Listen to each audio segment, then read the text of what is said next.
My parents spent my entire college fund on my addicted sister years. Later, they asked me to pay for rehab again. The day I finally paid off my student loans, $62,000 of them my father called, asking if I could help save my sister's life.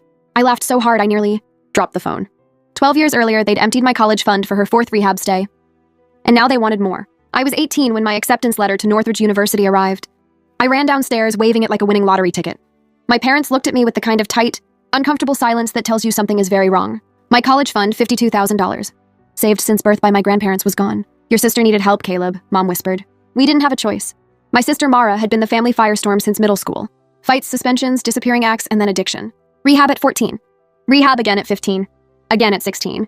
Every milestone of mine collided with one of her crises. When I won a middle school science award, Dad missed the ceremony because Mara got caught stealing Adderall. My 8th grade graduation, Mom skipped it to attend family therapy week at her rehab center. Every achievement I earned collected dust in my room.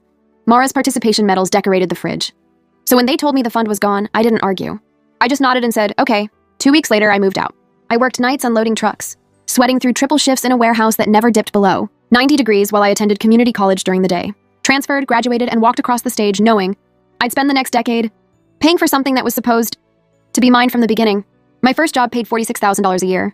My student loan bill was $525 a month. For years, every decision, rent, groceries, dates, emergencies, was a calculation. When I met Layla, married her, and finally bought a house at 29, it felt like winning a battle I was never meant to survive. 3 months before turning 30, I made the last payment. Layla baked a cake. I cried. 2 weeks later, my dad called.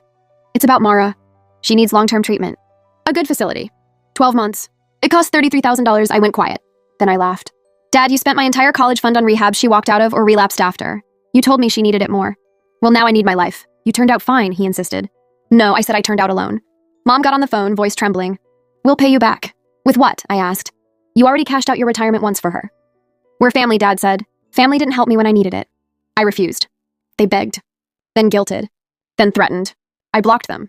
Relatives began calling me heartless. So I wrote an email. I listed every rehab stay, every dollar, every relapse, and attached a copy of my student loan history. I said, if you think she deserves $33,000, it's $2,300 each. I'll wait. Not one person sent a cent. 9 months later, Mara overdosed at 32.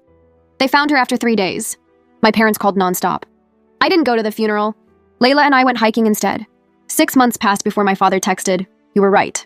We failed you. We failed her. We stole your future trying to save hers, and we lost both of you. I'm sorry. I read it 3 times. Felt nothing. Layla asked, does it change anything? No, I said. And I never replied.